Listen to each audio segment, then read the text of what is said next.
സ്റ്റേജിൽ പെർഫോം ചെയ്യുന്നതിനേക്കാൾ ബുദ്ധിമുട്ടാണ് ഒരു ആൾക്കൂട്ടത്തിൻ്റെ ഇടയിൽ നിന്നിട്ട് പെർഫോം ചെയ്യുക എന്നുള്ളത്. സ്റ്റേജിൽ നമുക്ക് എന്തെങ്കിലും പെർഫോം ചെയ്യുന്ന സമയത്ത് നമ്മളും ഓഡിയൻസും തമ്മിലൊരു വലിയ ഡിസ്റ്റൻസ് ഉണ്ടായിരിക്കും. ഇവിടെ പലതരത്തിലുള്ള ആൾക്കാരുണ്ടായിരിക്കും. ഇപ്പോഴാണെങ്കിൽ പ്രത്യേകിച്ച് വൈകുന്നേരങ്ങളൊക്കെ ആയിക്കഴിഞ്ഞാൽ മദ്യപന്മാരെ കൊണ്ടുള്ള ശല്യങ്ങൾ തന്നെ ഒരുപാടുണ്ട്. അവരെ സംബന്ധിച്ച് അവർക്ക് എന്ത് കമൻറ്റും പറയാം. ഈ കമൻറ്റ് നമ്മുടെ ഏകാഗ്രതയെ മറികടക്കുന്ന രീതിയിൽ കമൻറ്റുകൾ വരും. കമൻറ്റുകൾ വന്നാൽ തന്നെ ഏകാഗ്രത പോയിട്ട് ഇപ്പം MG ശ്രീകുമാർ അടക്കമുള്ളവരൊക്കെ ഒരു തവണ തിരിച്ച് മൈക്കിലൂടെ പറയുന്ന അവസ്ഥ. ഇത് ഇത്രയും നേരം പാടിയ ചീത്ത പാട്ടാ. നീ നല്ല പാട്ട് കേൾക്കണേ താൻ ഒരു കാര്യം ചെയ്യും. താൻ പോയി വീട്ടിൽ പോയിട്ട് റേഡിയോ വെച്ച് ഓൺ ചെയ്തു ഒന്ന് കേക്ക്. അതിനകത്ത് നല്ല പാട്ടൊക്കെ വരും. ചിലപ്പോൾ അവർക്ക് ഇഷ്ടപ്പെട്ട ഒരു പാട്ടായിരിക്കും, പക്ഷെ അത് ചോദിക്കുന്ന രീതി വേറെ രീതിയിലായിരിക്കും. പക്ഷെ അപ്പോഴും ഒരു ഡിസ്റ്റൻസ് ഉണ്ട്. അവരെ മേത്ത് തൊടാനോ അല്ലെങ്കിൽ ആ രീതിയിലൊന്നും ഉള്ള പ്രശ്നങ്ങൾ ഉണ്ടാവില്ല. സ്റ്റേജിലാണ് നമ്മൾ പെർഫോം ചെയ്യുന്നതെങ്കിൽ.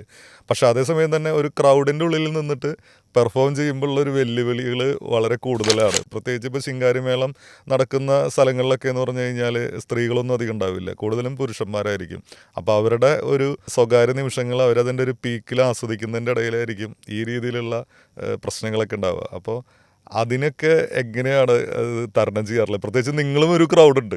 ഇപ്പം നമ്മളൊരു രണ്ടാളാണെങ്കിൽ ചിലപ്പോൾ നമ്മൾ എന്തെങ്കിലും ആയിക്കോട്ടെ വരും, പക്ഷെ നമ്മൾക്കും ഒരു ടീം ഉണ്ടാകുമ്പോൾ നമുക്ക് ചിലപ്പോൾ തിരിച്ചതുപോലെ പറയാനുള്ളൊരു ആവേശം കൂടും. അപ്പം അങ്ങനെ ഒരു ക്ലാഷിനുള്ള സാധ്യതകൾ. പക്ഷെ ഒരു എക്സ്പീരിയൻസ് കൊണ്ടാണ് ഒരു കലാകാരൻ അതിനെ മറികടക്കുക. ക്ലാഷുകൾ പല സ്ഥലത്തും ഉണ്ടായിട്ടുണ്ട്.